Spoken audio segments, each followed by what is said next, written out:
Before the world knew flame or fate, before the sanctum raised its gate, a dragon wandered tired and worn through misty skies of silver morn. It searched for peace, a place to lie, beneath the glow of moonlit sky, and in a valley hushed between two gentle hills of twilight green, it bowed its head in softened light and drifted deep to dreams of night. It dreamed of fire burning bright, of honor shining pure and white, of moonlit sacred, calm and true, of secrets old and wonders new.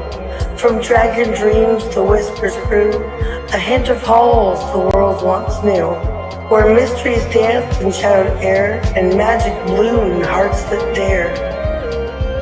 That was the dawn of what would be, where five fought fate and unity. Their story closed, their watch now done, five voices fading into one. And so I speak across the yore, to those who brave what lies before. O hero born of flame or field, of moonlit craft or truth concealed, step forth, past revealed, come soon, your fate unsealed. For now the sanctum stirs to see what new made legends you will be. The dragon breathes the dream once more, a calling through the ancient door. Hero before the past is through, the tale now waits to open you. Take clues I've left and missed and do. Seek what is hidden, chase what's true. For the sanctum keeps its promise still. In silent halls and moonlit chill, it watches all you choose to do. And it's long been waiting here for you.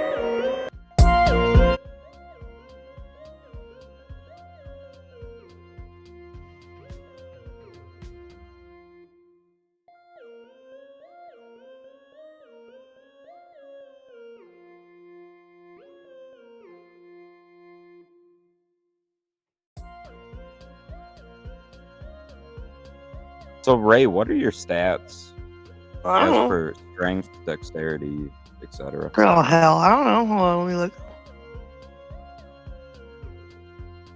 Welcome back. I'm just to curious Twitch because chat. we're basically the same character. Hold on. Not the same. Welcome back to the wonderful world of spells and scepters, where our cast and crew is the most magical you could find. And some things inside their minds are going to unfold today as we get into the actual beginning of the module. But before that, what is going on? What is up, Twitch chat? Are you guys excited and ready to rock?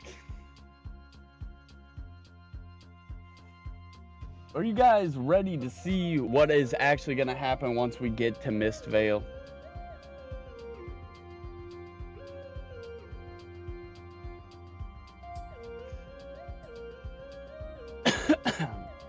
Let's bring in our lovely cast and crew here. Welcome in, friends hanging out in the Discord. What's going on? Hello? What's happening? What are you talking about? How are you guys doing today? Very good, very good. Brother? Are you guys excited to get to Mistveil? Yes, Finally, sir. hell yeah. Finally, hell yeah. Have we done enough episodes of walking to build the anticipation up high enough? Pretty I sure believe we so. walked enough. Oh man. But dogs are barking, yo. We did get one kind of teaser at Mistveil last week. As it turns out, it's not just some like castle on a hill somewhere. It's actually basically impossible to get to. Why is that, Savage? Because of the Great Wall of Mist. Yeah. Ooh. They Get seem to have into it left with that little out of attention. all of the explanations of the place, huh? Yep. Giant fucking ring of mist. Yeah, that was fucking sick. I was so excited. I was on like the edge of my seat to give it away. Oh man, because Savage, like so many episodes before, you were like, man, why is this Father Talius guy the only guy that can get us there? And I wanted to say it right then and there, so I've just been waiting. Just been waiting for you to get there, my friend. Ever since. Or that. But anyways, yes, it was beautiful and on the horizon. And with that, I guess we're going to turn it over and let the official recap go. Roll it away. Vero. Welcome, one and all, to the wondrous world of spells and scepters. In the last episode, our group is put on a ship, has a heart-to-heart farewell with Heimdall, and on this ship, we were given a few clues by the ship's captain and discovered disgusting and very troublesome eight-legged pests. With the help of the other recruits, friends, and a rival who really needs to get some aiming lessons, we survive and are on our way to the academy to learn more about what's really going on. And why has it taken us that long to get there? Let's find out what happens next on this episode of Spells and Scepters. And the sky is a dark, Beautiful. purple indigo as you sail. The sun is not quite low in the sky yet, but beginning to sink. And it is almost as if the horizon and the fall of night has arrived a little bit early, even though the sun is still up in the sky. These purple and oranges painting the backdrop as you whip through these winds that are pulling past the ship, ripping the ship apart as it is engulfed in flames. The bottom half of this flying vessel completely covered in these flames. The only thing sticking out, these large iron rivets that run alongside the ship, engraved with these runes. Basically the only thing keeping this ship still together. The captain pulled up a joust and with a pep talk from Savage, found the confidence to jump over this wall of mist with his trusted spectral parrot Polly. You guys look over through these columns of smoke, across at this giant ring of mist that you guys have now jumped over, and the bottom of the ship is intersected through, cutting it wide open. And in front of you, this giant city, bigger than any city you have ever seen.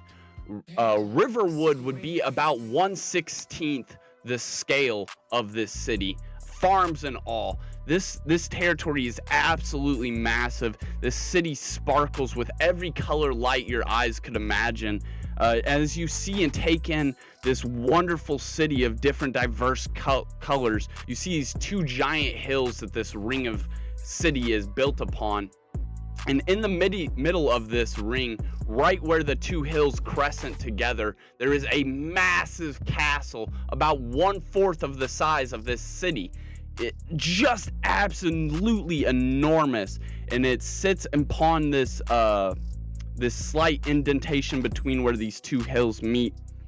The captain hollers out that you guys have arrived.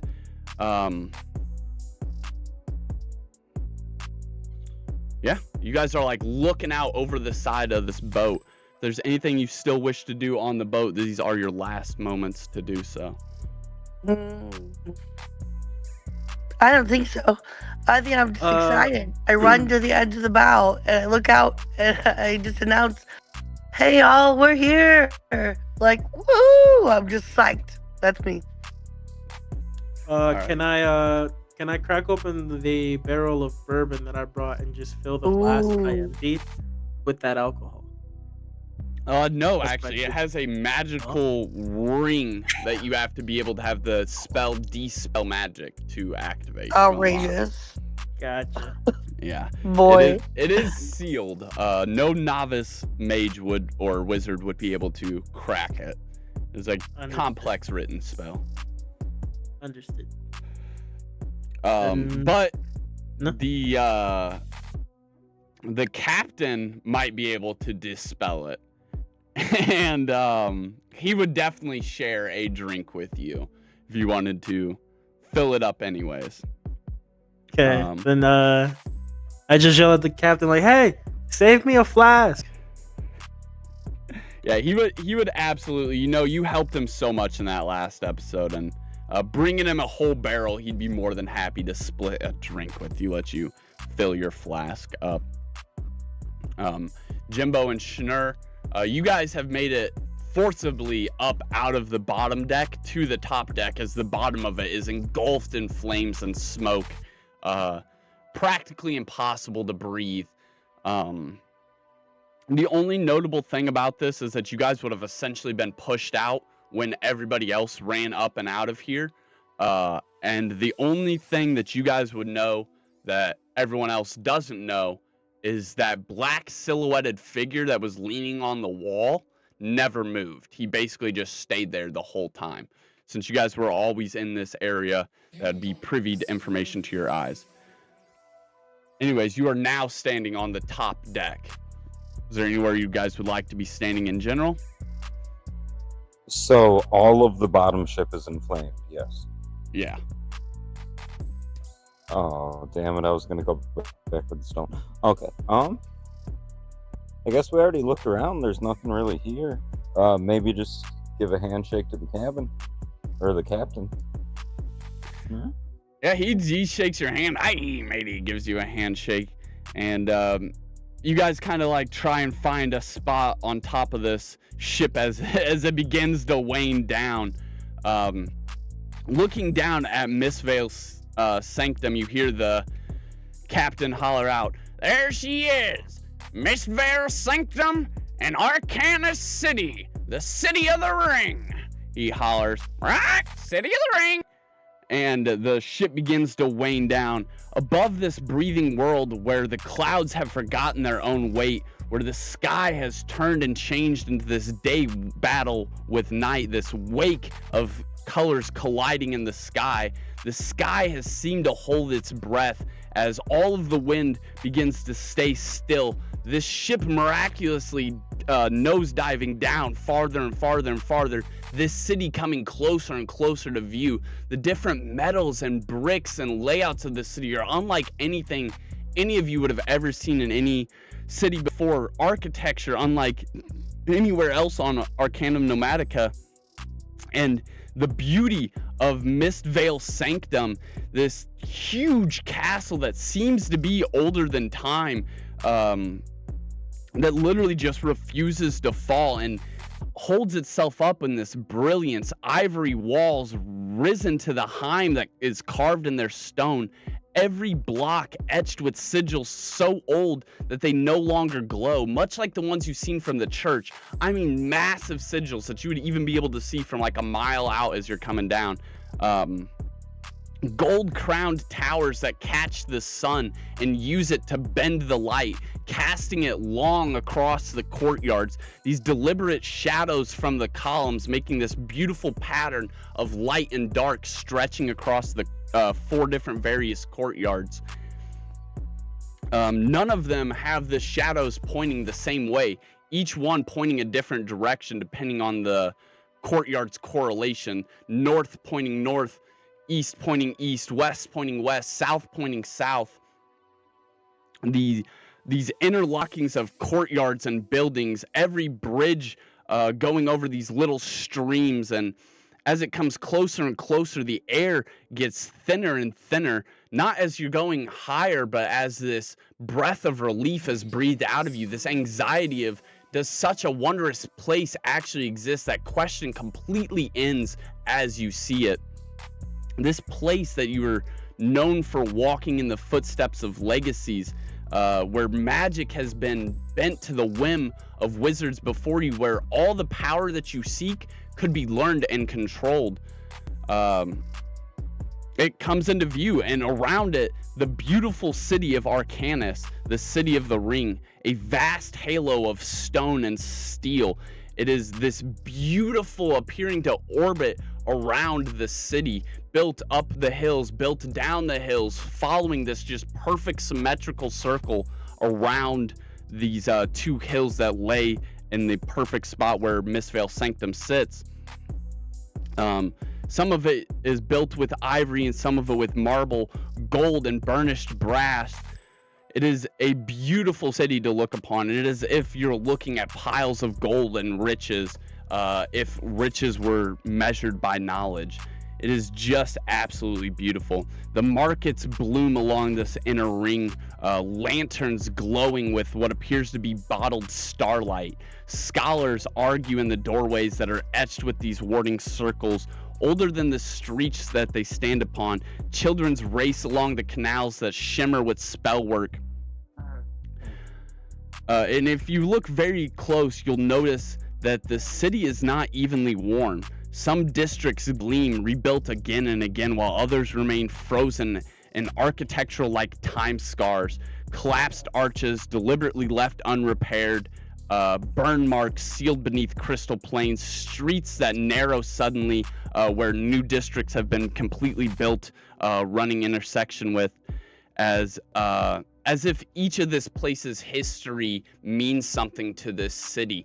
Every place is deliberately picked, and then even if it becomes so old that it crumbles, its remains are kept as a memory to the idea that it once served. In this city, you will find no plaques of dedication or no trevies of prophets. Instead, you will find unlimited knowledge and the power that lies therein. This is Arcanus, the City of the Ring, and Mistveil Sanctum. And yeah, you guys pull up this boat, absolutely just ripping apart, but it comes to a skirting stop, not quite colliding with the ground, halting beforehand, hitting that elevation of maybe 2 to 3 feet above the ground, coming to this waning. Drop the anchors! You don't hear any anchors drop, but the captain hollers out, and beside the innermost part where all of this smoke was once barreling out as you guys were coming down has now waned away. As you look over the sides, you can see the ground, the beautiful lush green of the courtyard. You guys have landed in the Verdant courtyard. This is one of the 4 houses courtyards. It is beautiful. It appears to be an ever-expanding garden that is magically bewitched to actually literally be ever-expanding if you don't know the way out.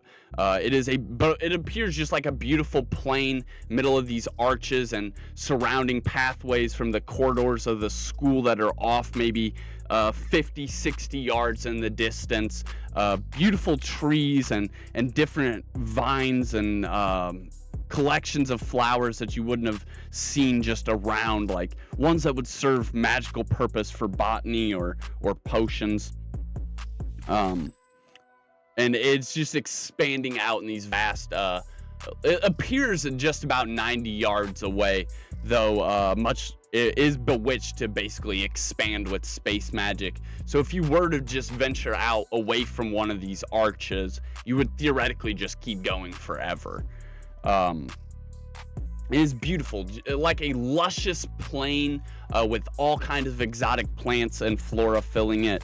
And the captain prepares. He walks down the side, walking over to where the plank that you guys once walked up now lays across the side of the ship there. And he begins to walk over there, and he too takes notice that there's no more smoke billowing off the sides of the ship, and the flames have actually completely receded. And in a ominous but totally him fashion, this shadow figure that was lurking below begins to step up the stairs, clapping his hands ever so slowly as he does. Well, you all made it here alive, mostly. Silith laughs.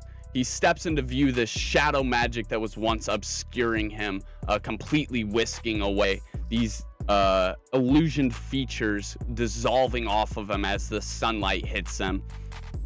His ever so smug smile remains highly perched on his face, almost as high as his arching eyebrows. He looks ever so pleased with himself as he so slow claps and walks up to the top of the deck. Drop the plank, Captain. And the captain takes the plank and drops it down.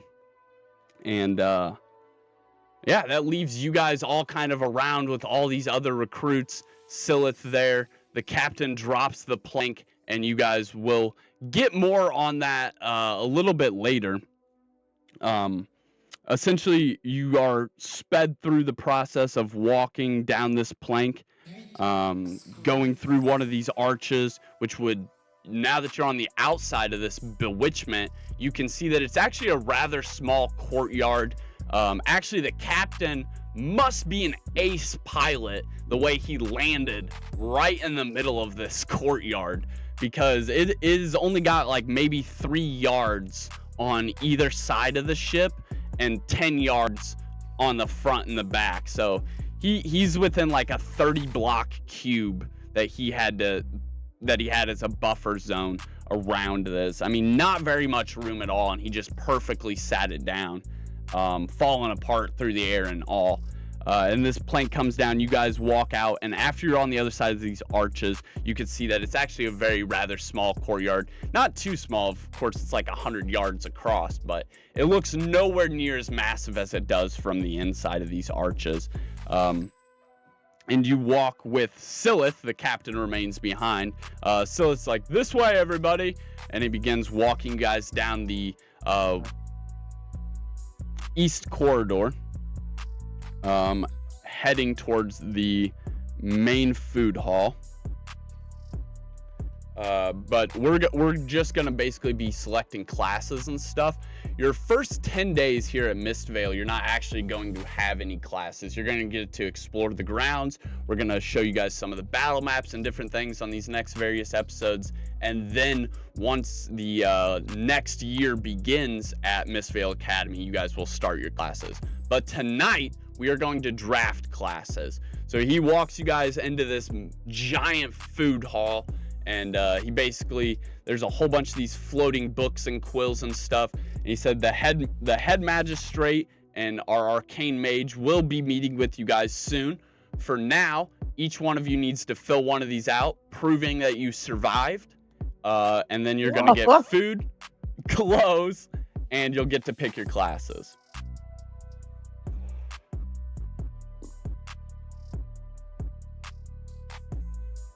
Okay. So how would we fill out So those from classes? here, I just need you guys to figure out what order y'all would like to go in. I would personally like Vero to be at the end of the order, is the only thing I care about. The rest of you last. can hash it out. However, so, Vero, I have so much complication that I have to do with yours. You got too much XP, Oh my bro. goodness. That could either be a good thing or a bad thing. Well, it's up to you. I mean, you got the XP. I'll go last. I'm not taking it I'll go away. last. We'll find I'll go out. last. Y'all can rock I'll paper go scissors second. or flip a coin. Oh, you go second. So Ray's going first. Oh, go. Heck, okay. Okay. And then Schmer So can that's go- actually perfect. First thing I need from you. First name. Yeah, me. Me? Yep. Yes, Solaris. Last name. Ray. R-A-Y-E. Ray. Yes. Family correlation. Do you have any family that has went to Mistveil Sanctum? I think I do, but I'm not sure. I don't know their names, you know? You do. You chose the legacy feat, or your Oh, legacy feat oh. actually means you have someone that attended Mistveil Sanctum. So, yes, but I don't know their names, do I? I don't think I do. Was it your mother or your father? Father. All right. We'll sort this out, I'm sure. I'll just write in a note here. You don't look like anyone I've seen before. Must have been before my time. Mm. He jots that down. So Solaris, Ray, anyone that attended, yes, your father. Robes. For now, you're just gonna get these very standard black, blue robe colors, exactly like the ones in your character art.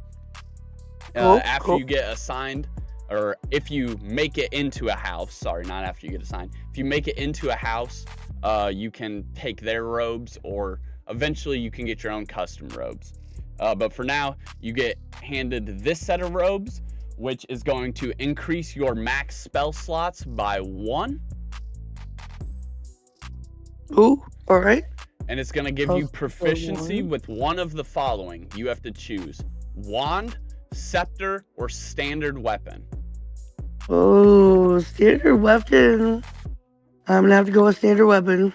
I'm just All gonna. right, so they're going to give you these robes that are cut, you know, not taken in so much that you don't have movement. They're not going to allowing you to essentially swing your body around and use basic weapons a little bit better.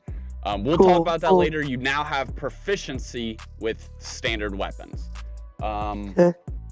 And we'll talk about that later. That basically just means you get to roll twice 6 and spell take the higher. slots. Proficiency with standard weapons. Okay. I'll do a little note. And yes, that means you are here and you survived. Next, we have to do your level up. So everybody is just about at the same amount of experience, for the most part. I'm sick of this shit. Gotta pull up my notes. Sorry. Are you sorry? All right. So yeah, we're all at about 680 experience. So that Okay, is enough to get to level 2, not quite enough to get to level 3. Okay, so we're at 680 XP. Well, you don't gotta write And that. You we're just go ahead and write oh, that you're level 2 I don't now. have to write it? No, Okay, you're gonna have to I'll go level 2. into your Roll20 character sheet and physically Well, level up. This is for my personal notes. Oh, okay. But level 2, 680 XP. That's my personal notebook. Okay, so I'll go into my Roll20. And do what now? You need to physically level up to level 2. Oh. So go to your sheet. Yeah, I'm on the sheet. Go. You see where it says your level at? Click the plus right next to it.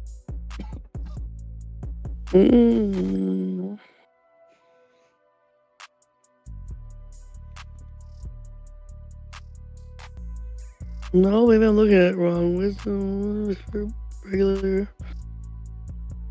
Well, you are on mobile, so you're just gonna have to kind of like look around and try. Yeah, to see I'm but trying. it should I'm say trying, your yes. level somewhere. See if you can at least find Oh, that. maybe it's on my little picture. Click, click, click, click, click. No, it should be at the top where it says like species and stuff. Yeah, yeah.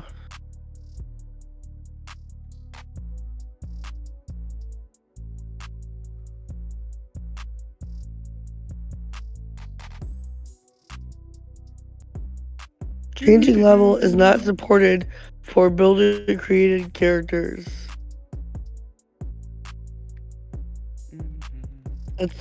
That's what I got. You hear that? No, I did not. Sorry, what? Oh, okay, let me click it again. Okay. Changing level is not supported for builder created characters. Yes, right? Odd. I could have swore that it let Savage do it. It's letting me level up. Yeah, I literally watched him do it, I think. Oh, rude. So, here's what we're gonna do. We're gonna exit. Did I make any changes? So where you see the character sheet, right below your profile picture, your name, and you see inspiration initiative, right there should be a little thing with level up. Okay, hold on. It should look like an anvil and a hammer with the words level up next to it. No, but I think I... Okay. But I think I did... Okay, Yeah, I think I figured it out somehow. You did it. It Can you says see she's it? level Okay. 2 now. Cool. Okay, I think yes. Do I have to hit save or can I just exit? Yeah, save. So when you level up, you're gonna click save changes. Okay, so I gotta go to the end to... When you... Okay, I think I did it. I think I did it. Now I have a little number 2 underneath my little character picture, right? We're all good? Yep. And look at your health. Oh, yeah. Yeah. All right, now you need to level up in our system. So somewhere on your character sheet for your species, this should be in your notes on your Roll20 character sheet. We gave you a bonus for being a moonfolk. Moon flare level 6 to building. No. Repeat what you said. Somewhere on there, it should say moonfolk. You get this much constitution or something for it. Okay. Somewhere in there. I think it's on your notes. I made notes right now. Oh, I'm looking at Savage. Sorry. Yeah. I'm not sure. I'm not sure I wrote that down. I might need to just make it new. Might need to just add it, I think. So. Oh.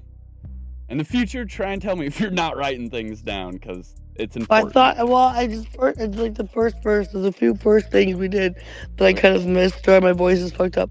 But I've gotten everything since then.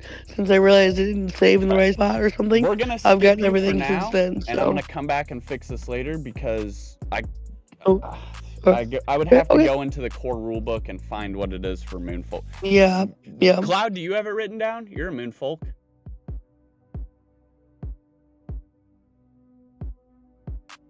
Yes, sir. Do you have it written down? Oh, it's right under the same thing. What's Okay, the there we go. bonus for being a Moonfolk? Is The it like bonus plus 1 being wisdom or Moonfolk. something? I think you did scroll past it. Here we go. Okay. Yeah, so we have the Moon Trip or Moon Flare, which is a level 6 cantrip. Yeah, I have that. Yeah, I got that part. Yep. We're looking for just the proficiency bonus.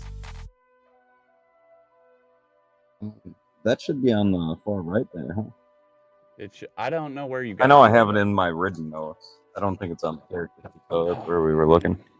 Guys, come on. Yeah, pain in the ass. I think it's like a +1 or a +2. I know, but to what? That's the question.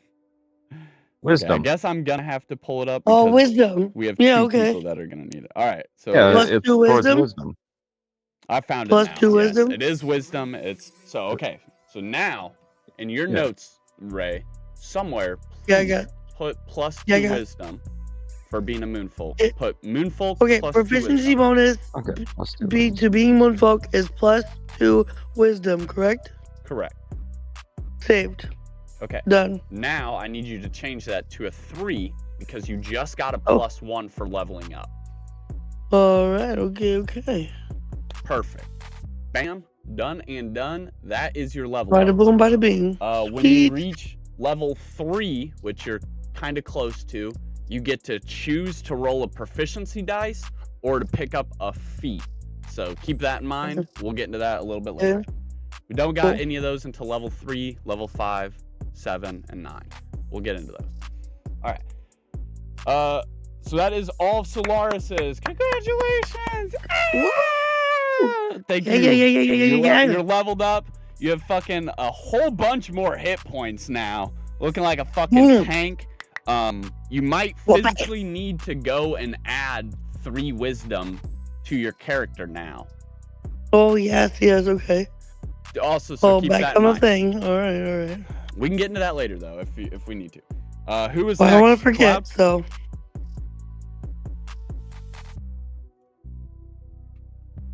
Did you say who's next? Mm-hmm. Oh, yeah, that would be a good Oh. old Jimbo here. Sorry. Solaris, before we move... Yes. Actually, we'll come back. We'll do appraisals at the end. We'll do appraisals at the end. Jimbo, go ahead and click on your character and hit level up. Because you also have 680 experience. You actually have 660. But it's just as close.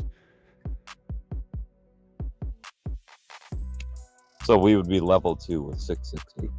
Correct. Or are we just calling it 680? Just 660. You're all like right there. Solaris was in like a huge lead at one point. But yeah, so 660, 680. So either way, we level up. This is our first time doing the level up process. Yes, sir. You and Schnur, we can do them both at the same time. If you both want to click level up.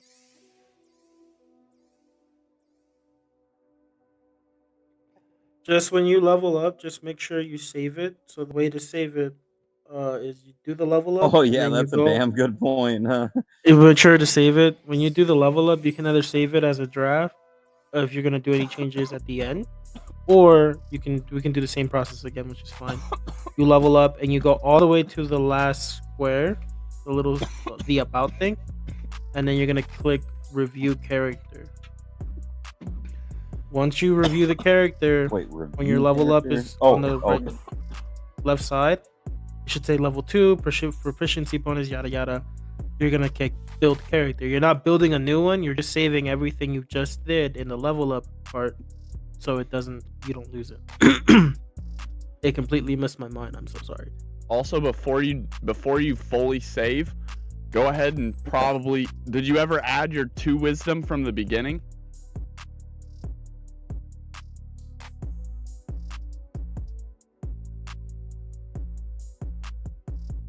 Yeah, it Because should now be you're gonna have no. 3 wisdom. So plus 3 wisdom. Okay. Correct. Ray, All good also, sorry, keep in mind Yeah. your spell slots just went up by 1. Alright, we fixed that too. Plus, Your cantrips are still the same Yes. though, because you haven't got no I know. cantrip level yet.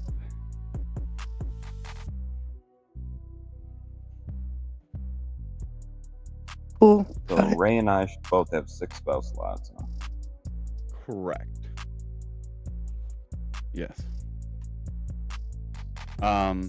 And Schnur. Yeah. Oh yeah, that's right.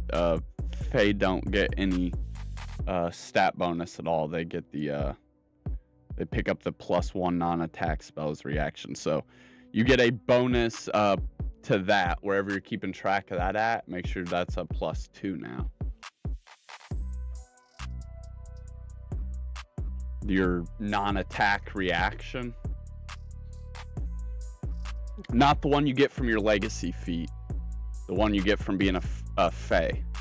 You have basically once a day you have +1 non-attack spell as a reaction. So anytime anyone does anything, you can automatically be like, oh, I want to heal. You can do that once a day. Now you can do that twice.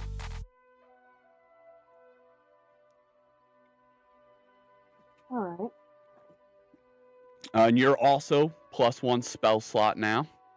You do not have any actual proficiency bonuses, so a little less for you to keep track of on that front.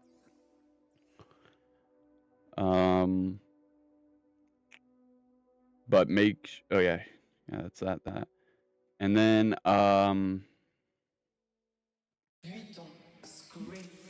you guys both leveled up. Yep. Not quite to level 3 yet, but pretty damn close. We only got literally less than a third of that level bar left. So pretty close. That's not bad considering we haven't even started the actual game yet. You guys are basically going in at almost level 3.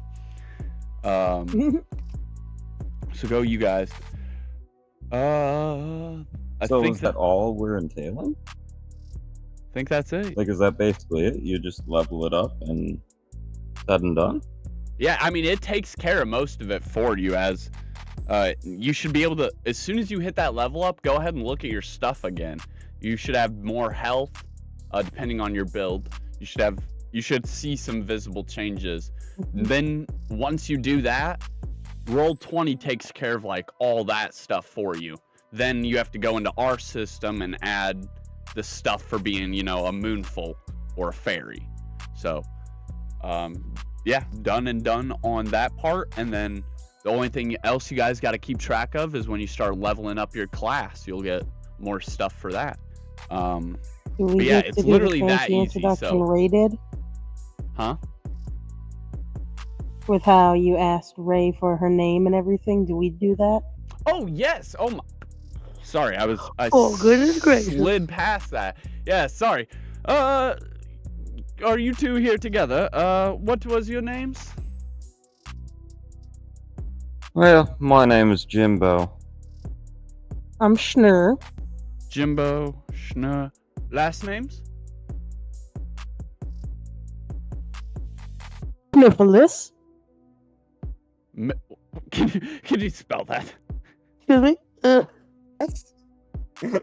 C H N I F L E S S. Sniffless. Sniffless. Sniffless. And Jimbo. Jimbo Clover, good sir. Clover. Very nice, very nice. And for robes, would you like a bonus to your wand, your scepter, or your basic weaponry?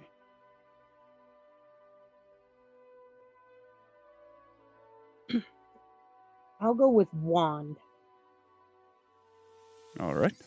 You may now write in your on your character sheet there, proficient with wands. That basically means you're always at advantage. Very, very helpful. And it also I gives would you... love. Sorry, go ahead. Oh, what's up? I literally knew you were about to. I could feel it. Go ahead. Sorry. I want proficiency on my general weapon. All right. Go ahead and add proficiency to general weapons. And these robes are actually imbued with magic, so it also increases your spell slots by +1. That's something each of you guys need to add 1 to anyways, because you just leveled up. So, Schnur, you should be pretty busted right about now. You should be able to cast about 7 spells. If my math is mathin'. That is correct, good sir. Yeah, the Fae's kind of busted. They're weak and they're not gonna be getting a whole bunch of loot from the dungeon, but as far as clearing the motherfucking dungeon out, they're gonna get that motherfucker done. They got the spells to spare. You just got to train a pack mule. You know? Yeah, now you just gotta get a big bag for Jimbo. Holy Didn't shit. sign up for this shit. 7 spells at level 2. I really didn't think about how busted that was. I've tested out a couple character builds. Yeah, I didn't really think about how busted that was. That's kind of crazy. And then when you guys hit level 3, which are pretty close, you guys are gonna get to choose between a hit die or a feat, which is basically one of the abilities that we have. And yeah. So what would a hit die entail? I've never Proficiency die, sorry. Work with a newbie. The first one is a D4, and then it scales as you go up. And so those are the proficiencies that you roll for your stats. The more times you choose that, the higher it goes up. So like the first time you choose it, it's only a D4. Second time you choose it, it's a D4. Then it's a D6, D6 again, D8, D8 again, D10, D10 again, D12, D12 again, and then it ends with a D20. And that's when you're basically like max level anyways, but being able to roll and add 20 raw stats is fucking insane. So just keep that in mind. Oh, so like an additional roll. Yeah, Yes, like a little add bonus. Yeah, No, as of right now, you don't get to pick and choose proficiencies. No. You get Well, to not choose yet, proficiencies right. based on how you do your build. But at levels Right. 3, 5, 7, and 9, you get choices between hit die or a feat, which is an ability. I keep saying hit die, proficiency die or ability. So you get to make your choice which one you want. And the more times you choose proficiency, the higher the dice scales. Just like the more busted the abilities become. Cool. And at the very end, like you that. get legacy feat again, which is your ability to create another fucking legacy feat. And this one, instead of me creating it for you, you create it and just have to run it past me, basically. Cool. Yeah, but that's insane. You get to make your own fucking ability. At that point, your Yeah, character's there you maxed out, though. So you're gonna be like an in-game person that somebody else would run into in their campaign. Good. That's dope as fuck. Yeah, That's really cool. that truly seals your legacy. I give you the starting stone, and you take it all the way to the end and finish it with whatever you think the cap piece is. Assuming I'm still alive. If you're still alive, correct. Try not to kill Jimbo. Try not to kill Jimbo. And yeah, that concludes our level up for Jimbo and Schnur.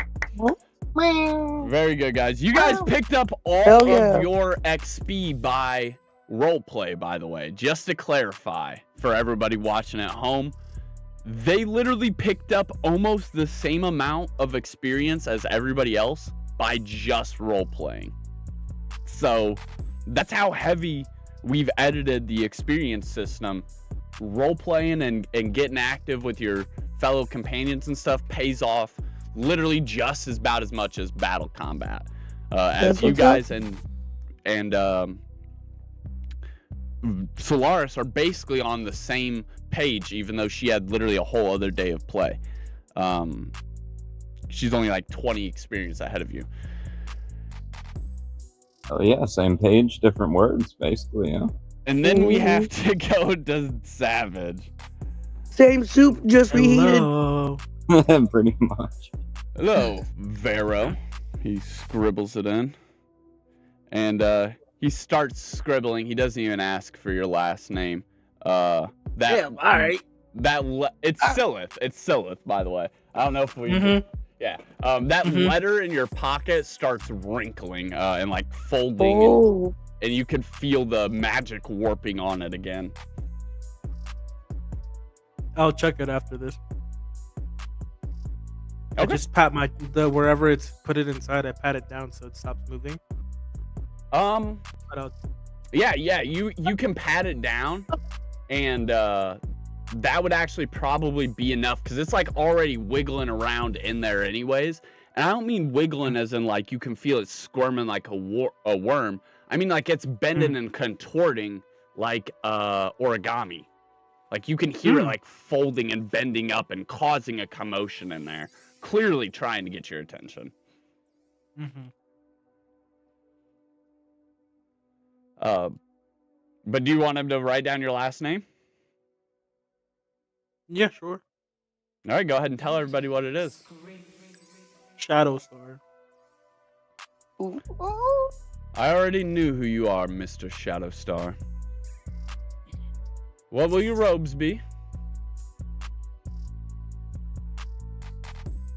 I'll take a bonus to Scepters, please. To what? To Scepters. All right. Or whichever one it is. You are now proficient with Scepters, and you gain a +1 spell slot. Okay. And again, you guys all basically have the same standard robes. You can edit them, change them up later. But for right now, it's just those, the classic blue with that kind of gold hue, like the ones that we see in Solaris and Jimbo and Schnur's character arts.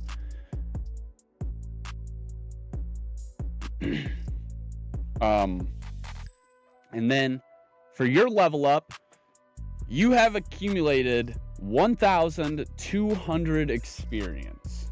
This was done through basically the same amount of roleplay as everybody else, but Vero also soloed the fight encounter and took 3 mutated spider scorpions down. Hell yeah. Which were all just about 210 experience, which literally doubled them and put him at 1,200 on the dot. Hell yeah. Which was a crazy jump for Vero because he was like right there, kind of like only like 10 experience above Cloud, and then got this huge fucking jump there. So insanely well done. So you're level 3 now. Go ahead and hit that level up a couple more times than you probably thought you were going to, and head over to your character sheet when you have that done. Go to where you've written in your Shadow Veil abilities, and here's where I need you to pick and choose what you're going to do. Which of the bonuses do you want like to be your most proficient for your species? Or no, never mind. Sorry, I forgot about your legacy feat. Oh, my bad. My bad. was in my head trying to walk through the process, stepped over my own toes there. So go ahead and go to the Arkling or Shadow Veiled section. I'm there. Veilborn. Charisma and Wisdom. Oh yeah, Veilborn are kind of busted in their own right too. Both of those would now be getting a +1/+1 for level 2 and for level 3. So each of those would go up 1 or So 2. now instead of +1, it'd be +3. Correct. And then Arkling is at the top. Well, that's what I needed. Okay, I knew I had to ask you. I stepped on my own toes, thought it was for Arkling or Veilborn. Did you choose Intelligence or Wisdom for the Arkling? I chose Wisdom for the Arkling and Charisma for the Veilborn. All right, perfect. So that is a +3. Mhm. No, the Veilborns doesn't make you choose. The Veilborn gives you both. Only if it says or. If it says so I get or- another what? +3 on Wisdom? Yes. The Veilborn has +1 Charisma, +1 Wisdom, and the Veil step. Okay. So it's now +3 Charisma, +6 Wisdom, and I'm just gonna put this. more space. Oh my gosh, so good. Correct. And then, since you hit level 3, you need to choose if you want a proficiency dice or a feat. What is the What are the options for the feat? Oh boy. Oh, Give me one moment. Mm-hmm. I'm almost like 90% sure I threw it in here with companions and familiars.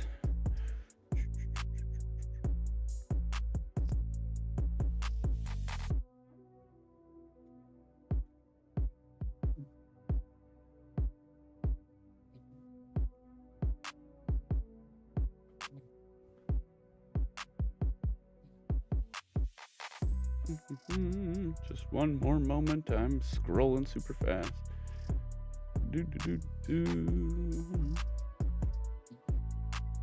I'm Lots of fast as fuck, boy. Lots of creatures. oh yes, that's my cat. He likes to run way faster than any cars. All I can think of is that stupid meme. Fast as fuck, boy. 9 companions of familiars. Damn right. Back to the guidebook. This is about to get messy, Jet. Hopefully, if it is in the actual Mistveil guidebook, I feel like I know exactly where it's at. Hold on. Because there was some advanced character options. You just gotta use like the psychic magic. Oh no, it's not in the advanced Going characters Let's see here. Easy needs to roll for discovery so he can discover it. Yeah, you gotta roll for discovery. Good call on. That's great.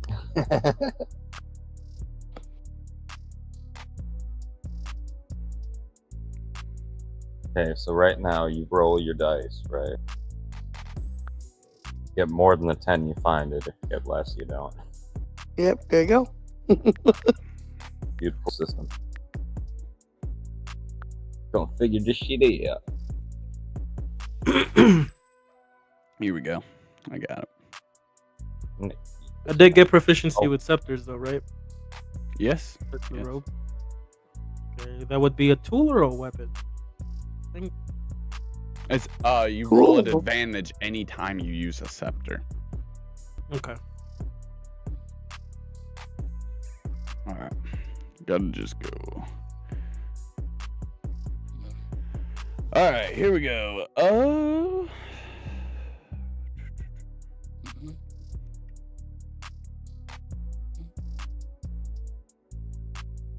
right. So I'm going to go through the different categories. I'm going to read off the entry-level feat. You got to think of this like a skill tree that you're going to come back and invest feats in later to get the more powered up version of it that like combos with it. So I'm going to go through and read like all the starters for the different trees. Okay. So you got for core magic, you got arcane focus. You gain advantage on your next spell attack after taking no damage for 1 round. It's called arcane focus. Mm-hmm. For light and dark alignment skill tree, you have radiant will, which is light. It is when you heal or shield an ally, you gain temporary HP equal to your spirit modifier.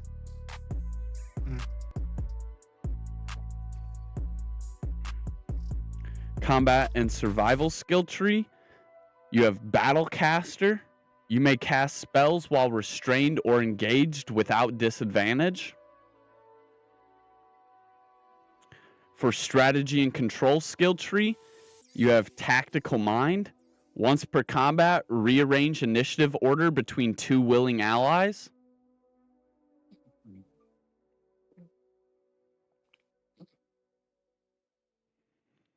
For the Beast skill tree, you have Coordinated Assault. Your companion's attack gains advantage if you cast a spell first this round.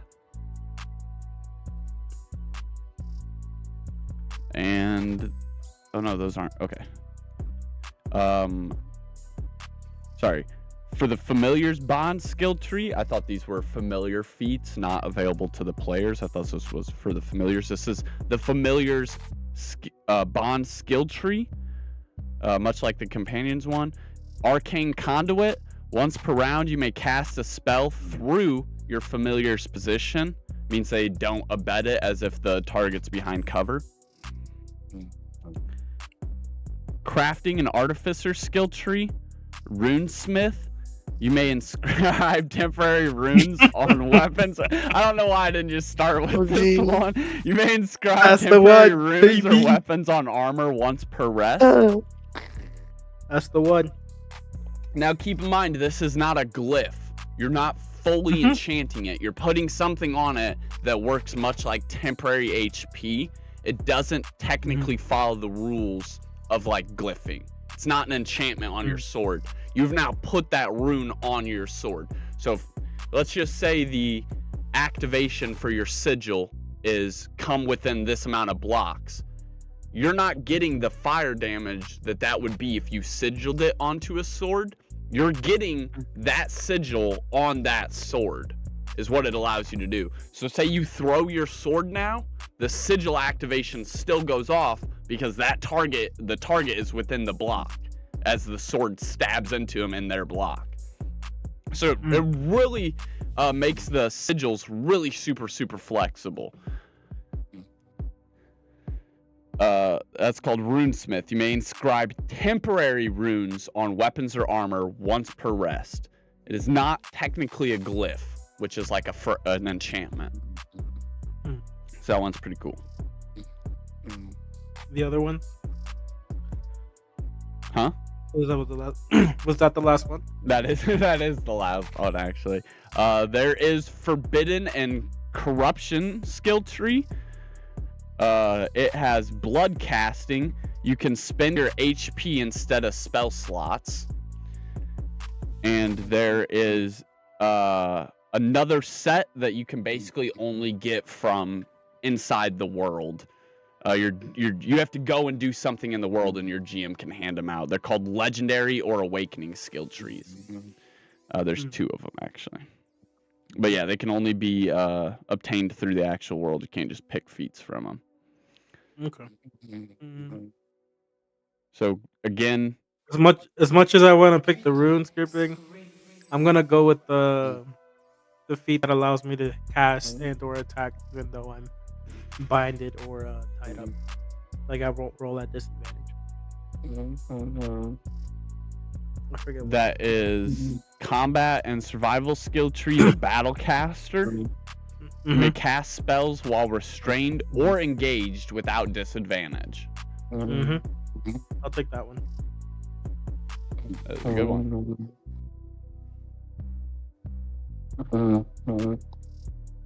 Right.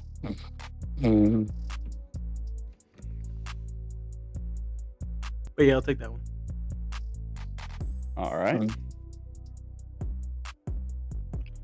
I will put that in my notes, correct? Yeah, go ahead and put that. You do have a feat section on roll 20, but you can just put it wherever you want, as long as you have it down. Yeah, I do. Huh? Yeah, I know, but I would have to go through the. All right. Well, as long as you have it down, I was just throwing that out there. I don't. You know better. You know better how to organize it than I do. All right. Let's get rolling on to appraisals because we're almost done here. Is there anything anyone needs appraised, evaluated? You need prices or anything? Yeah, Ray, if you want to go first, go ahead.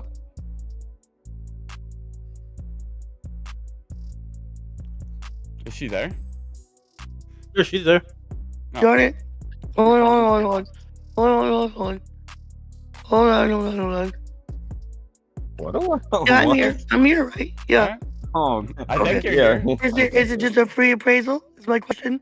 Yeah. It's anything you have in your inventory that you need clarified, how much it's worth, what it is, anything like that. I guess just my ring.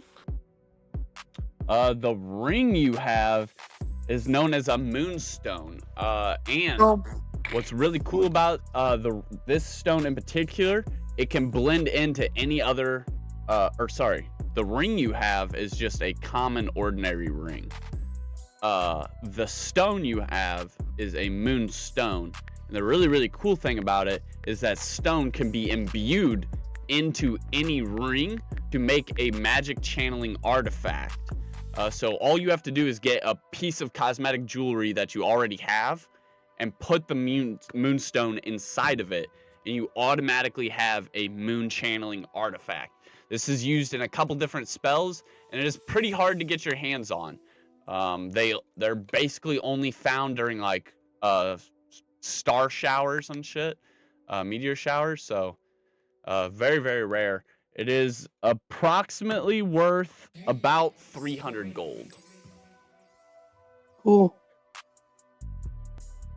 I think that's my only question. I'm The done. ring Thank you have is just a ordinary silver ring. It's worth about 90 silver. Cool. Thank you. I wrote down. I think you said you wanted like an emerald ring or something like that. Yeah, green. There's a green stone. Yeah. Yeah. Emerald. Yep. It's worth about 90s silver. Sweet. Yeah. That's That's all the I stone and got. the ring that you have. Thank you very much. Anyone else? Can I give the stick that we found and the headpiece? Yeah, you can have them appraised. There's a spot you have to take them to physically get it made into something, though. Yeah. But can I get them appraised to see what they? Yes, the stick that you have is actually a chunk of ancient cedar. I would say that it's a large chunk, which means that it's capable of making about 2 wands. It can be used for various different things, though. If you were able to acquire another large chunk, you would have enough for an entire staff. I would say it actually just has question marks next to it. It's not something you would find commonly sold, so you would have to haggle and try and establish its worth sentimentally.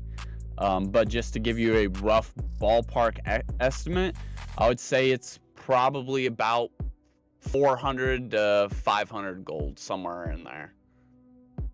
Would be it's pretty rare. It's also pretty rare.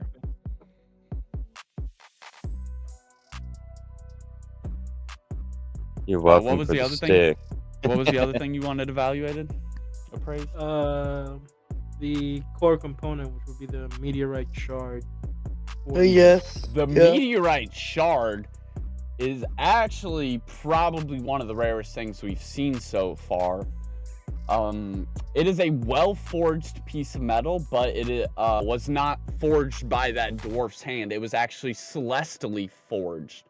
As this thing fell, it fell at basically the perfect angle that the comet trail, as the metal was melting, cooled and forged itself into this blade shape. It is actually considered a divine artifact. It is worth around 1,000 gold. Okay. Not bad considering you got it for 1. Mm-hmm. Yeah, that's a pretty interesting piece.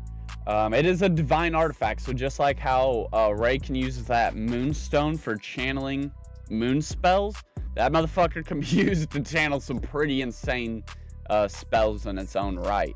And when you're channeling a spell, it means that your focus doesn't have to be on it, which means you can do so for your bonus action of the turn, not your primary action. Oh, Yeah. And when you're able to start setting up high-level spells and doing 2 of them a turn to really get that combination between them, yeah, it's pretty insane. That's why wands and scepters are actually so badass. Because they allow you to basically not need to focus for your full turn to be able to do something. Assisting you, essentially. That's why Cloud and Schnur are so fucking busted, because each of them are going to have they got both. Or scepter, and they're going to have a fucking pet, probably, too. Oh, holy. Yeah. They're going to be like, where's my goddamn orange getting cat? 5 Where's my attacks pet? a fucking turn, 6 attacks, 8 attacks. It's going to be fucking crazy. I'm gonna get me a little familiar, and he's gonna do little psychotic orange things. Anything else that needs appraised? Not for me. Definitely want to see what's up with No. the coat. Well, you got I got the coat. the coat. Oh yeah. Yeah, so that is actually a drake skin jacket. It is actually a drake hide, which is a type of dragon descendant. It's not really a dragon no more. It's more like just a big lizard. But they do got breath weapons. And that specific one, whenever you figure it out, it is a magic coat. It has magic properties, but it is not a magical item. You cannot attune to it. You cannot get any further use out of it than whatever it's basically already gives you. But I will tell you, it gives you a really insane resistance to whatever that Drake's elemental type was. So yeah, you got to kind of figure that part out for yourself. But it is worth a well-crafted one, 700 gold, maybe? The hide itself is worth 500, 600. So to have it in a crafted, already usable jacket would be another maybe 100 gold. It's a very nice item. Also, if you had put it on, you would realize that it also raises your armor class by +1. Oh, I thought I already had it on. Oh, you might have. I might have. So that's not like a heard default. That. I thought you were when still. you, I like, thought you buy a had it, set but of you're still clothing. just like walking around, pants and hat. But yes, Yeah, it also gives you a so, +1 yeah, to your because AC. of that, I was a little bit confused about that, because you would assume that you get a coat, you just put it on so you don't got to carry it, but I guess. Well, I mean, you were you get shopping what I'm around. I didn't know that you had like fully wardrobe changed out. I guess you did have the whole day and night to rest at the church. So maybe in my mind, I should have been like, okay, yeah, you're already in your new clothes. Yeah. I mean, not if on I you weren't, at all. like, Not on you at all. half nude to start with, it would ha- make sense to have to like swap around and equip it, but What I should have He was said like, is, have you dude. had time to investigate it? Because we haven't really had time to do our level up sessions. So that's why we're kind of rolling it in with this, right? But had we had time to like give it a proper investigation over, you would have found out that it gives you a +1 AC, and yeah, that it's technically it's light armor. Doesn't have like metal in it or anything, but it is technically classified as light armor. And it gives you a really good resistance to one elemental type. So Guess I just need to figure out how to find that out. yeah, That'd be you fun. just trial and error. You can. No, I'm just kidding. It's it's fire type. Oh man, yeah, you shouldn't have said that. I felt bad because I didn't tell you that it was +1 AC, and I forgot that you had the time to rest in that church the whole night. You would have probably changed. But yeah, it's I would have hoped so. Dude, just oh yeah. No, let's hope that there's some civil decencies that are going on. It is one of the Oh. best types of resistances. It's known as a legendary resistance. Legendary resistances are the only resistance that gives you like a % value. So, like, you know, most resistances is like, oh, I'm at advantage when I roll against this, or oh, I get like +1 or +2, or oh, I don't take 8 damage, or I don't take 10 damage. With a legendary resistance, you actually nullify half, 50% of all incoming fire damage. So no matter if it's a 8 damage attack or an 800 damage attack, you nullify half of it.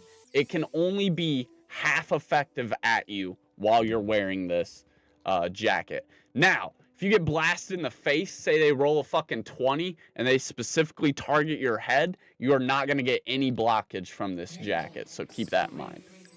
It does not make you fireproof. It makes you fire resistant. Okay, so basically, like, if it's a critical, you know, it's still gonna. That's what I would be wary of, is if the enemy rolls a nat 20 on you and they're like, yeah, I'm aiming at his head. Or if you roll a nat, or you don't have to worry about rolling a nat 1 because you have armor class, but yeah, that would be your worry. Because it only actually protects your torso. So your legs, your head, still vulnerable. Your hands, your feet. And yes, with that, does anyone else have anything to appraise Schnur? I don't think you are carrying too much. You have that cheese. I was gonna say we got like a lot of cheese. How much my cheese worth? That ancient cheese, I think I already said was worth like 100 gold. It would be pretty valuable. For cheese, it's probably the most expensive you can get. It's up there. I was gonna say I just got like been having him hoard all my cheese in his pocket. I've been holding some in my hands, you know. Yeah, but that makes sense. Considering that you have like 8 wheels of it and you're about to Let's see, I've got one 14-year aged white cheddar, a medium wedge of cheese, 5 regular medium wedges, 3 fine cheese wedges, and what else is there? Is that it? And 1 more wheelie cheese. And it's heavy. I don't want to carry it. Soon you'll get to your dorms and you'll be able to use summoning magic to like evoke things to you. So I was thinking about being nice and eventually sharing some cheese, but I don't know if I've forgiven Vero yet. I don't know what you're talking about. I don't know what you're talking tried about. to give him some cheese. Just don't think you got it. Would anybody Lord. care for a wedge of cheese? Hell yeah. Yeah. Take one. Okay, I got 5, so I'll give you guys both 1, so I'll drop to 3, and you guys each got 1 regular, Yeah, I got 1 wedge and cheese. that'll give you Johnny. a D12 of health. Thank you. Very nice. All right. And in this book that he's filling out and taking all your information down, there's actually a piece of paper that he pulls out. You guys all have like your robes in front of you and would be able to change into them when you get to your dorms and stuff. But first, before you can go any further, you have to fill out this piece of paper. And he slides it down, one in front of basically all the different recruits over here. And he says the 4 at the top you have to take as a first year. These are your core. Next to every other one, there's a box. You need to put one single check mark to pick what's your 5th class going to be. And then every year you go, you're going to get more and more and more options.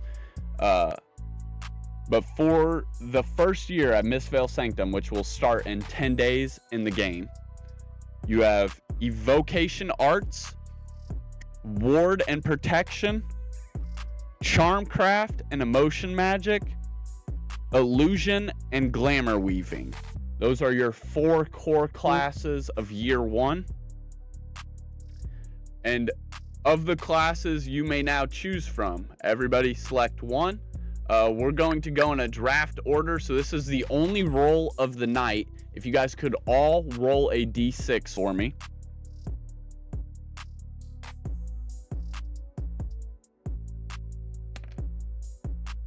That is a 2.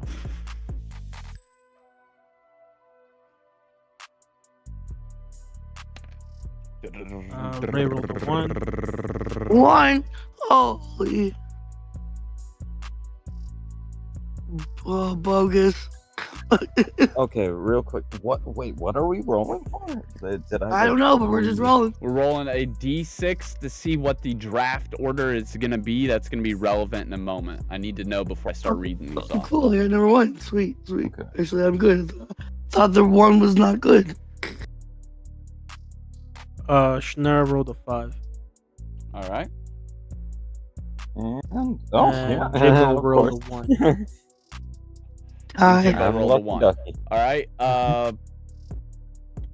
Jimbo, Solaris, do you guys care if who wants to go last, basically? I don't care. You guys both rolled a 1. Who I don't I'll care. go last. There you go. and that means Schnur rolled the highest. For our drafts, basically everybody is going to get a set amount of time where you're in this class able to take your rolls to basically just learn raw magic. Like you could just, it's basically like playing a slot machine. You sit there and you roll and you'll be able to see how many spells you're able to get. Other than that, to learn about spells that are in the world that you can roll for, you need to go outside of the school and complete these assignments, essentially. You're going to have 3 assignments per class, and to figure out how we're going to tell these in story order, we're going to have a draft. So you guys just rolled and decided the draft order. Now as we go through, keep in mind, each of these people, that class is what we're going to focus on that episode. So we're going to go through all the 4 core classes, and then at the end of the episode, it's going to be, oh, we're doing this bonus this week, this bonus this week, this bonus this week. So for the next month, it's going to go in this order that we just decided right here. All right? Here are your options to Are you choose keeping from. track of that? Everybody can choose one. Please I've written down. choose in the order that you guys just drafted. Schnur, Savage, Jimbo, Solaris. Solaris, Jimbo. Jimbo said he'd go last. Oh, okay. Solaris, Jimbo. Oh yeah. All right. So of your 4, you have Evoke Arts, Ward Protection, Charmcraft and Emotion, Illusion and Glamour. Now you need to choose one of the following: Ritual Casting and Sigils, Beast Studies and Creature Handling, Herb Craft and Nature Magic, Elemental Mastery, Divination and Moon Lore, Shadow Arts and Umbral Studies, Arcane History and Spell Theory.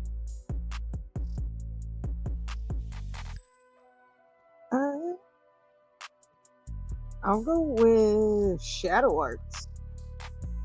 So out of the ones that you just said, pick 2 of those? 1. 1, okay. And also keep in mind, they get harder as they go down. So if you're trying to learn magic early on, it's going, the lower you go on that list, the higher the DC to learn like the starting spells. Arcane, history and spell theory for me. All right. Crap, I want to hear him again. You have rituals, ritual casting and sigils, beast studies and creature handling, Herbcraft and Nature Magic, Elemental Mastery, Divination and Moon Lore, Shadow Arts and Umbral Studies, Arcane History and Spell Theory. Alright, I want beast Alright. studies and what? Beast Studies and Creature Handling.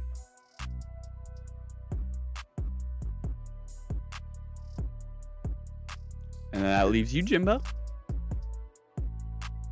Okay, so we have enchanting, like, sigil, Mm-hmm. and then we have, like, beast type stuff, right? Yep. And after that, I did not hear that either of the 2 times, so if you could fill that in, that would be nice. All right, last time though. Herbcraft and Nature Magic, Elemental Mhm. Mastery, Divination and Moon Lore, Shadow Arts and Umbral Studies, Arcane History and Spell Theory.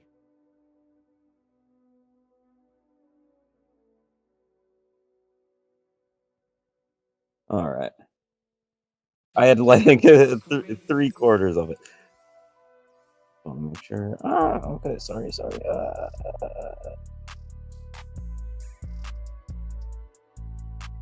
We're going to go with Arcane History.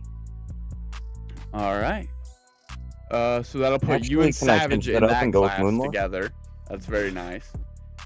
And then Umbral Studies for Schnur, and Beast Animal Handling for Solaris. All right. Now I'm with this. There is another piece of paper that he pulls out and hands you. This is the copy confirming what you guys just wrote down. So again, going from the top, you have Evocation. This is going to be your very first class. Evocation is taught by Professor Ergo Imbricoil. So in your next 10 days of gameplay, before we actually start the classes, these are some people to look out for. You might be able to go up to any of these people and begin potential side quests to get a early advance on any of these classes. So Evoke Arts, your teacher is Ergo Imbricoil.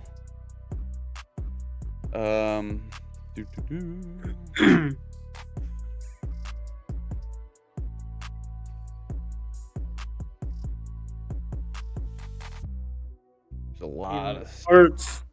Okay.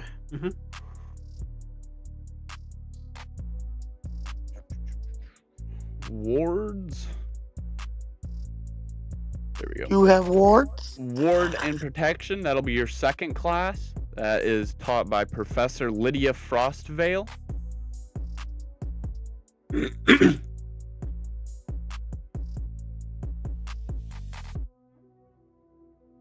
And then your third class will be Charmcraft and Emotion.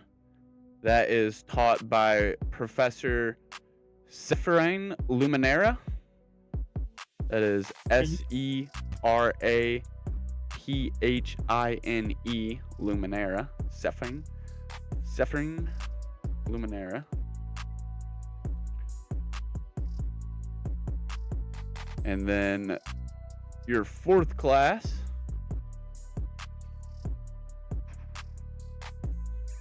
will be Illusion and Glamour Weaving. And this will be taught by Callum Nightsong.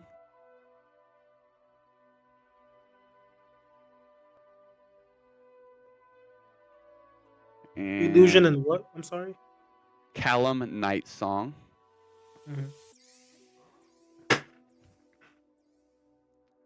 And it's then- illusion and weaving, right? Yes, sir. And then your fifth class, Solaris, will be Beast Studies and Creature Handling, taught by Professor Hyme Verdant. Hymme Verdant. Okay. And then we gotta go down.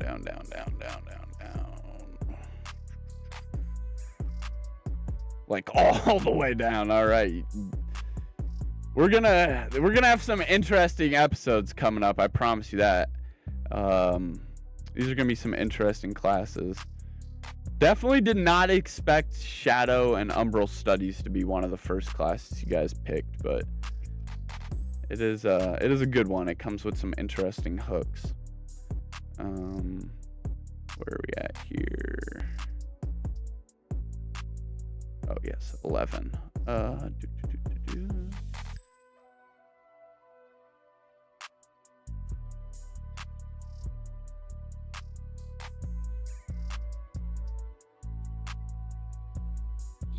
No wait, that's divination.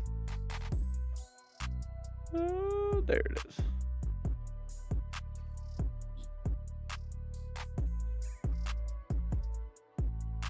All right, Umbral Studies, Shadow Arts, and Umbral Studies. That is your class, Schnur. That'll be your 5th class. That is taught by Professor Varian Thornshade. Varian Thornshade? Correct. Oh. He coincidentally he has one of the hardest professor scores in the entire module. He is very hard to impress. Basically, it's almost impossible to get him on your side. So Oh man. you will he will teach you how to do it safely, but as far as like learning new shadow magic, you're going to be heavily dependent on what you can find out in the world. So being friends with Vero might actually come in handy a lot for you. Man. You might get some crazy synergy Nah, going on kid. where you can go out and help him, and then that would help you learn things. Then you can go back and actually get the ability to use them from the school. Because you're gonna be set up. All of them have an entry class, so you're not like fucked. It's just he's a dick. And then Vero and Jimbo, Arcane History and Spell Theory, correct? Mm-hmm. That Yes, is sir. taught by Professor Arthelius Quillwright. Spell that out. And that is ATHELIUS Quillwright with a W. WRIGHT, just to clarify for those listening at home. And so those will be all of the head teachers to keep your guys' eyes out for as these next 10 days pass us over, that we go through in the game, not in real life.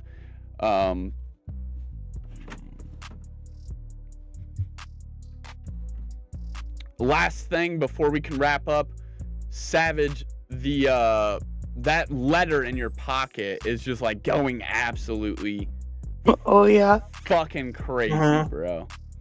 Ripping. Like if you leave it ignored, it might start giving you like a paper cut on your nipple or It something. might hurt you.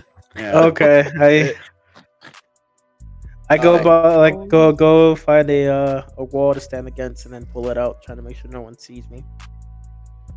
Go to the boys' bathroom.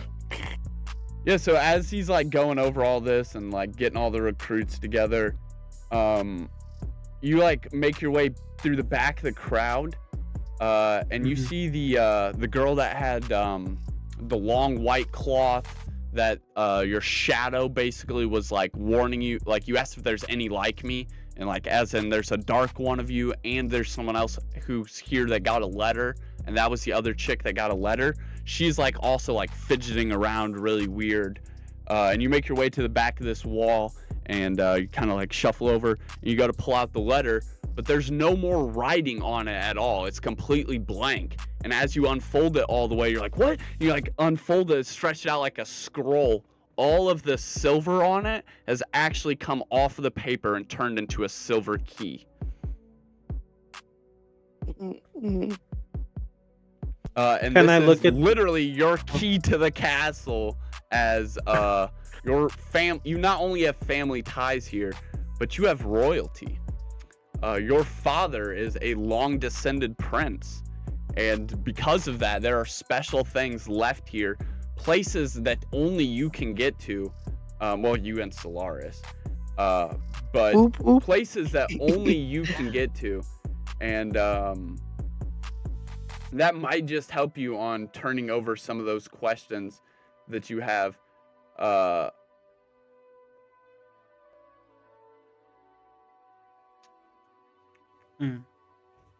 And yeah, with that, Silith kind of, he's like, is everybody ready? You guys grab your robes and the rest of your stuff, and he leads you down another long corridor.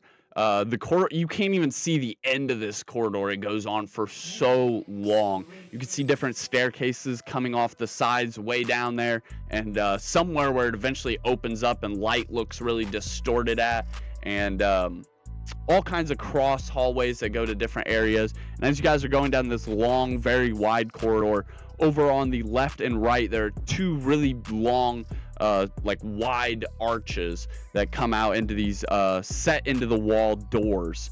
And each of those doors like magically flies open as he walks past, standing just at the other side of them. And he kind of like, he's like, go ahead and like split yourselves up and file on in. And the four of you manage to get together and are able to make it into the rightmost dorm. And that is where we're going to leave it for tonight. We have many questions to go over in the next one, I know, because we're going to actually like get into playing the module. But that is where we are going to leave it for now. Everybody has leveled up. We've done our appraisals, got classes, and we have our draft order for the next month. We will not be back next week, guys. But we will be back the week after that, officially starting the module. And following that, we have some more groups that are going to be starting some more sessions. So it's going to be getting all kinds of crazy. Also, we're going to have Monday nights where we're going to have voluntary streams that make up all kinds of crazy stuff to do side quests and dungeon crawls and just other different things that we can't work into the story since we're on a more like mainstreamed timeline now. All kinds of crazy things going down when we get back. Again, thank you guys from me to you and all of our fans at home. Till the next time, keep your spells prepared and step into the castle if you dare. Spells are going down next time we're around on Spells and Scepters.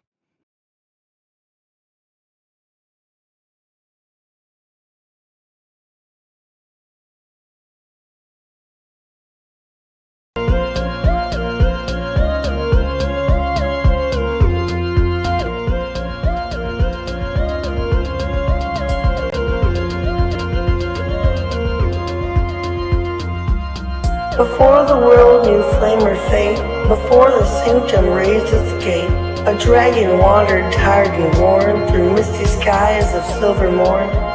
It searched for peace, a place to lie, beneath the glow of moonlit sky, and in a valley hushed between two gentle hills of twilight green. It bowed its head in softened light and drifted deep to dreams of night.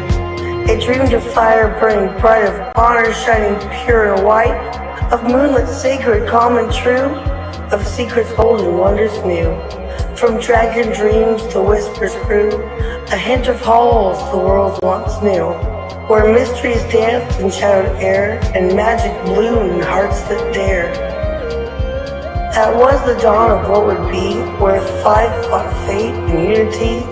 Their story closed, their watch now done, five voices fading into one. And so I speak across the yore, to those who brave what lies before. Oh, hero born of flame or field, of moonlit craft or truth concealed, step forth, past revealed, come soon, your fate unsealed. For now the sanctum stirs to see what new-made legends you will be. The dragon breathes the dream once more, a calling through the ancient door. Hero before the past is through, the tale now waits to open you. Take clues I've left in mist and dew, seek what is hidden, chase what's true. For the sanctum keeps its promise still, in silent halls and moonlit chill. It watches all you choose to do, and it's long been waiting here for you.